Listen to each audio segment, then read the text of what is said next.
Captain Liton Kumar দাসের নেতৃত্বে সংযুক্ত আরব আমিরাতের বিপক্ষে 2 ম্যাচের টি-20 সিরিজ খেলতে আরব আমিরাতে পৌঁছে গিয়েছে বাংলাদেশ ক্রিকেট টিম। এই ম্যাচকে সামনে রেখে বাংলাদেশ ক্রিকেট বোর্ড 16 সদস্যের স্কোয়াড ঘোষণা করেছে। আজকে আমাদের আলোচনার বিষয়বস্তু বাংলাদেশের স্কোয়াড না, আজকে আমাদের আলোচনার বিষয়বস্তু হলো বাংলাদেশ শনিবার রাত 9টায় কোন একাদশ নিয়ে মাঠে নামবে আরব আমিরাতের বিপক্ষে, সেই নিয়ে আলোচনা করব।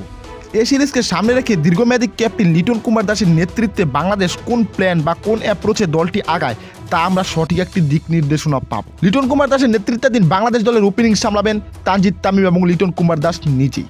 এই দুজনেই টি-20-র পরীক্ষিত পারফর্মার এবং এই দুজনেই ওপেনিংয়ে নেমে প্রতিপক্ষ দলের বোলিং অর্ডারকে তছনছ করে দেওয়ার সক্ষমতা রয়েছে তাদের। এরপর ব্যাটিং করবেন যথারীতি সুম্মু সরকার এবং এই জায়গায় নাজমুল হোসেন শান্ত বিকল্প হতে পারে। সাবেক ক্যাপ্টেন নাজমুল হোসেন শান্তকে একাদশের সুযোগ পাবে তা একটি বড় প্রশ্ন হতে পারে, কিন্তু আমার মনে হয় সুযোগ পাবেন সুম্মু সরকার। এরপর 4 নম্বরে ব্যাটিং করবেন তাওহিদ হৃদয়, বাংলাদেশের অন্যতম টি-20 সেরা ব্যাটসম্যান এখন তাওহিদ হৃদয়। এরপর ব্যাটিং করবেন জাকির আলী অনেক, গত ওয়েস্ট ইন্ডিজ সফরে দুর্দান্ত ব্যাটিং করে দলের জায়গাটা পাকাপোক্ত করে ফেলেছেন জাকির আলী অনেক। এরপর ব্যাটিং করবেন শামীম হোসেন পাটোয়ারি, গত ওয়েস্ট ইন্ডিজ সফর এবং বিপিএলও কিন্তু শামীম হোসেন পাটোয়ারি দুর্দান্ত ব্যাটিং করে জাতীয় দলের জায়গাটাও কিন্তু তিনি পাকাপোক্ত করেই ফেলেছে। এরপর বাংলাদেশের অন্যতম সেরা অলরাউন্ডার রিশাদ হোসেন ব্যাটিং করবেন। এরপর যথারীতি ব্যাটিং করবেন ভাইস ক্যাপ্টেন শেখ মেহেদী।